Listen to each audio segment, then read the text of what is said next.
Assalamualaikum. This is day one of fasting in Ramadan, and we have with us Jannah from South Carolina. Hi, everybody.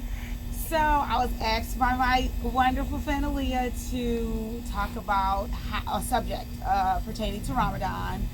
And the subject I'm going to be covering is how to keep your husband happy during Ramadan. So, I guess I would start by saying the way to keep your husband happy during Ramadan would be first filling his belly, allowing him to get rest. But Wait. So you get up early in the morning and you cook sahur? Yeah, of course. Like, you can't, especially depends on your husband's job. Some people have husbands who work 12-hour shifts. They have manual labor. Some, are office jobs.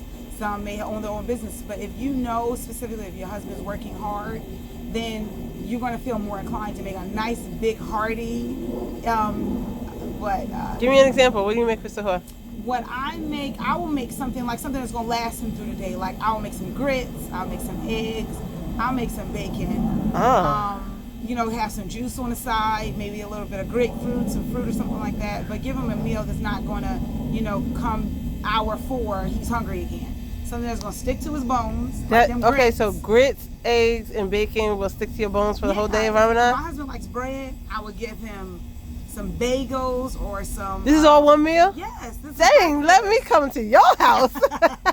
This is breakfast. You give him, it's pertaining to what he's doing in the day. If your husband, no offense, if your husband's just sitting on the couch, make him some oatmeal.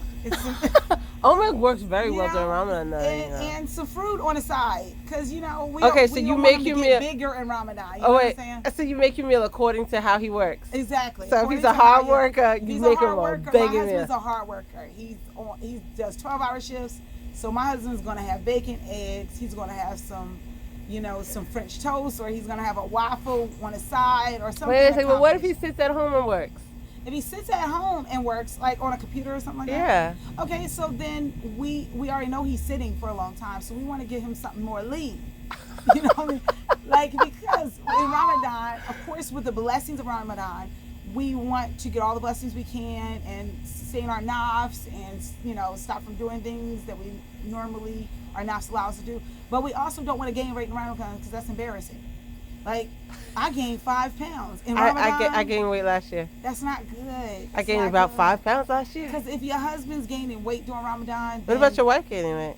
Well, no, your wife shouldn't be gaining weight either. I'm sorry. Every year I want to lose... Like, I don't go into Ramadan, I'm a fast because I want to lose weight. But I want to lose something. I want to stay the same. You don't want to gain weight. Because everybody's like, what do you eat in, 2 people's iftars and 2 people's sahurs? I try. And then you're probably laying on your tail because it's heck hot. Yeah. Heck yeah. It is all day you laying around. No. That was my plan. So I would say make your husband a really good meal for Zohar. And you have to keep it up. Regardless, sometimes we have kids, and if our kids are gone for the summer or whatever, we feel like we don't have to cook.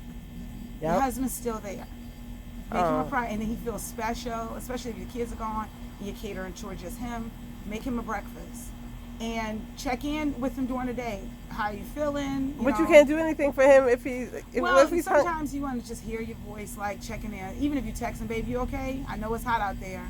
Anything, Aww. Take care of him. You can take care of your husband, not just with food. You can take care of his mind, his body. How do you take care of his body?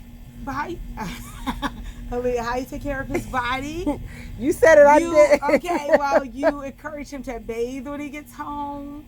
You give him a massage or something after a hard day of work. Wouldn't that be like being a tease? No, it's not a tease because you wait until after you break fast, girl. That's where the massage comes in. We ain't going to go into that. That's another subject. But I'm saying feed him. And then make sure you have the iftar, because sometimes Zohar, you can get away with making something simple and fast.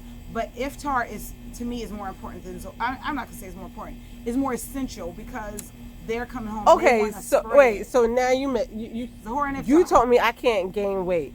But this Ramadan, we breaking fast at 8:30 and almost 9 o'clock. True. You told me what that be? You told us make a spread at nighttime when he going to be sitting on his behind. He going to gain some weight. No, he's not going to. No, leave my phone. Shay, don't lose my phone. Anyway, my child. No, I know it's late at night, right?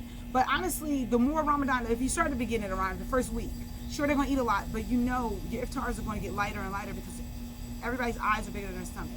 And just give them the option to have that, because you can have leftovers for the next night.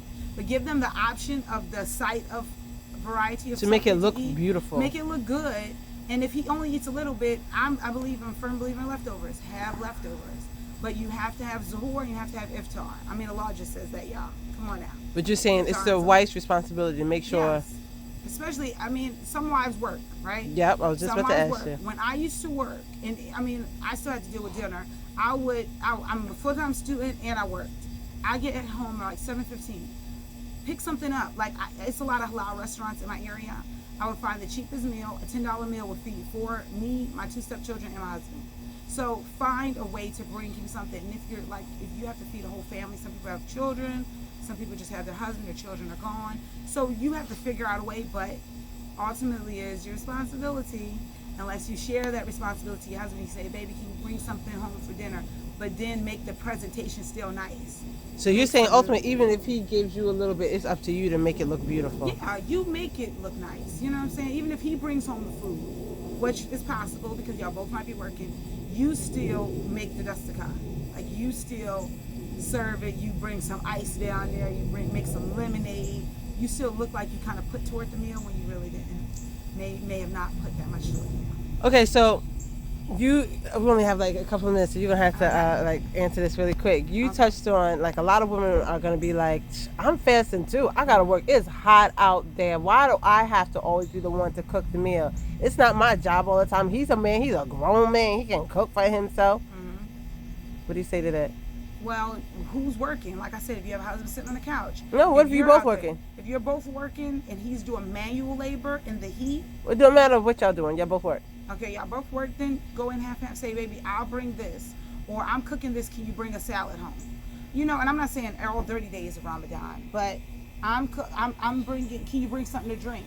Have him contribute so you don't feel like you're a slave, but still, you're still the wife. So you still have to take on responsibilities. Ooh, you started my next conversation. The responsibilities of a wife. I think I'm going to ask a couple of women that. Yeah, you have responsibilities y'all look into or read some books, people. But yeah, make Ramadan count. Make Ramadan count for your husband and you. And, you know, spend time watching something reminds you of Allah. But do it together. Do it as a unit. Do it as family. Y'all be okay. I promise. So sorry. So Jannah's saying, in order to make Ramadan count and make Ramadan a special moment for you and your husband, the secret is through his belly, baby. Yes. Hook him up a meal and make it beautiful for him. Exactly. Thank you for the Ramadan advice. Thank you. I hope I look good on this video. You do. You're gorgeous. You're gorgeous.